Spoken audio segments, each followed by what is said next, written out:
Bienvenidos al tutorial de programación cuántica para programadores no cuánticos. Empecemos por la finalidad de este videotutorial. Te podría decir que es un Hello World cuántico. Sí, sonaría muy bien, pero sería clickbait, la verdad. Entonces, a ver, te cuento lo que me pasó a mí y por qué me decidí a confeccionar este tutorial. Como programador, siempre me ha interesado estar enterado de las últimas tendencias en el sector. Nuevos lenguajes, best practices, todo eso.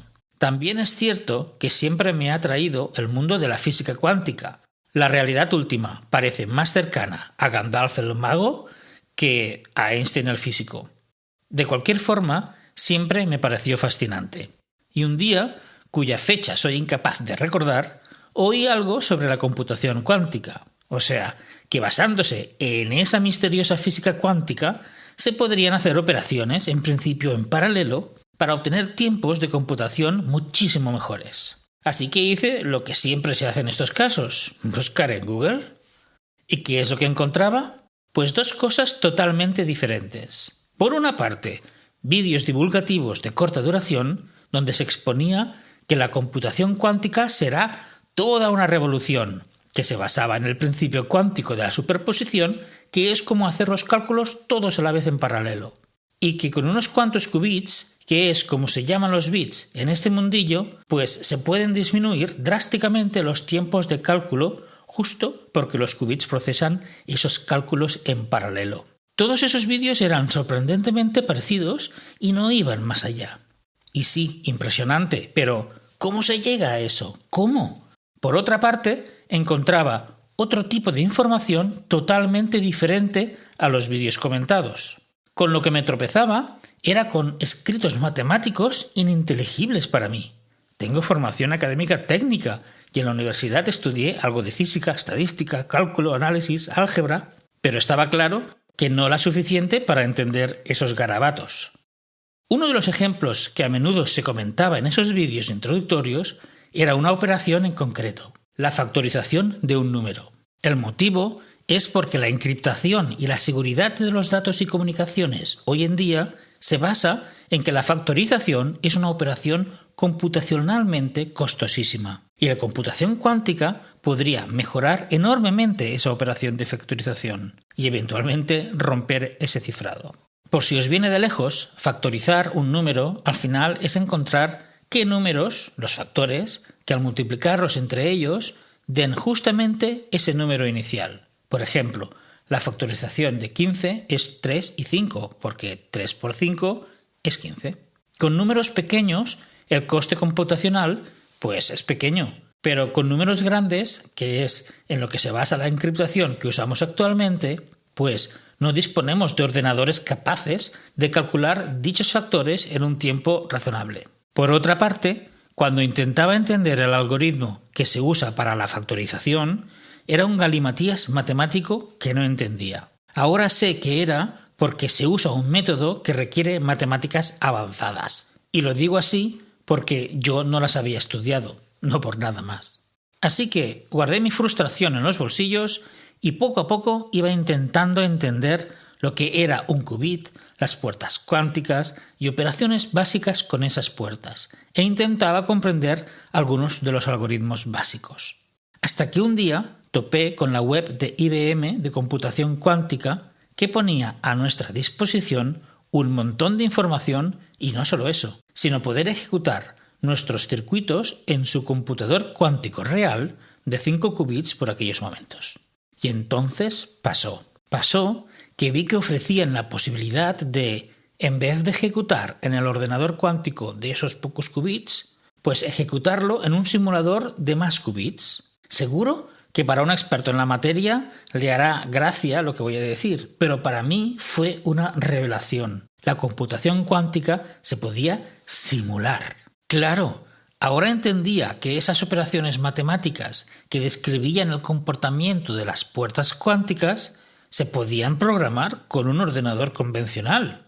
De acuerdo, tardaría más tiempo, pero me serviría para entender lo que estaba sucediendo. Como digo, para mí fue revelador.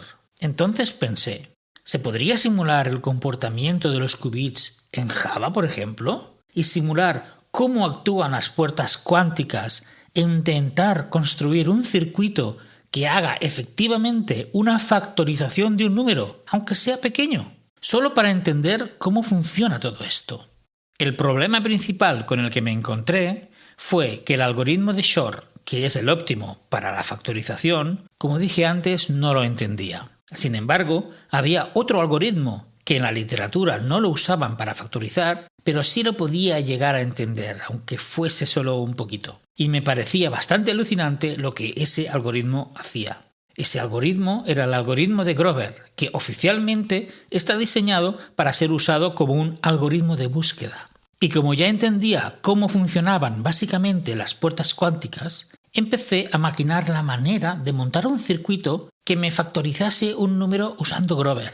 De acuerdo, no sería el óptimo, pero me ayudaría a entender cómo actúa la computación cuántica. Me llevó bastante tiempo, pero al final conseguí que funcionase. Mi frustración inicial se convirtió finalmente en un ¡Wala!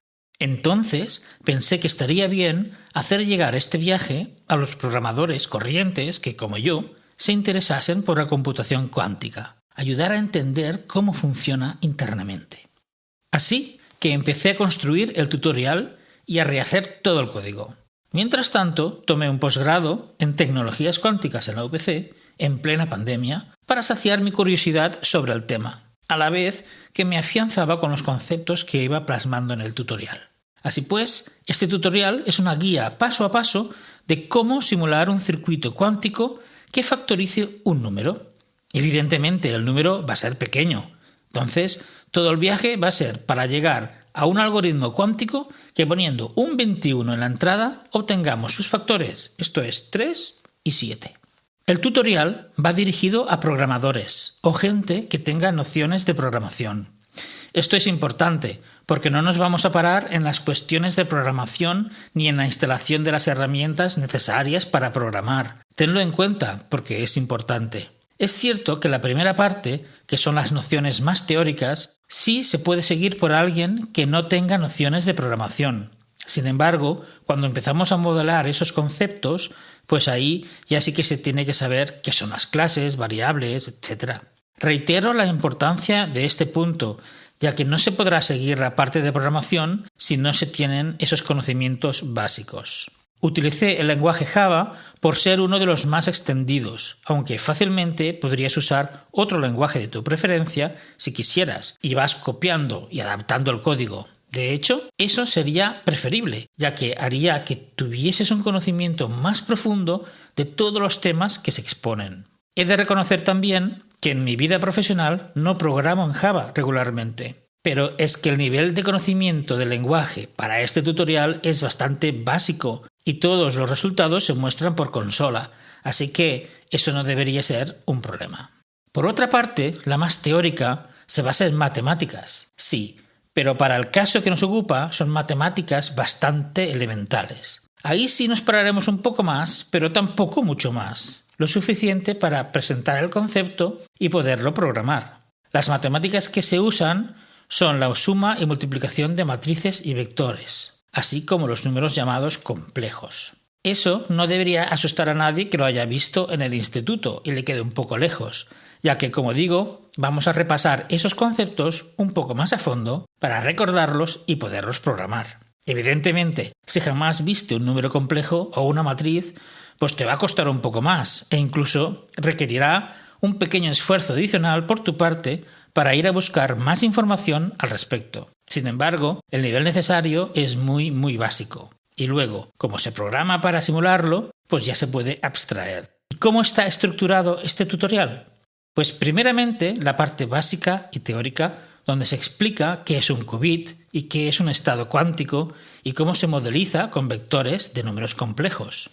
Luego se presentan las puertas cuánticas básicas, qué hacen y cómo se representan. En este punto se muestra también un concepto vital en la computación cuántica, la superposición. A partir de ahí ya podremos ver qué es un circuito cuántico o programa cuántico y empezar a modelizar en Java todo lo visto hasta el momento.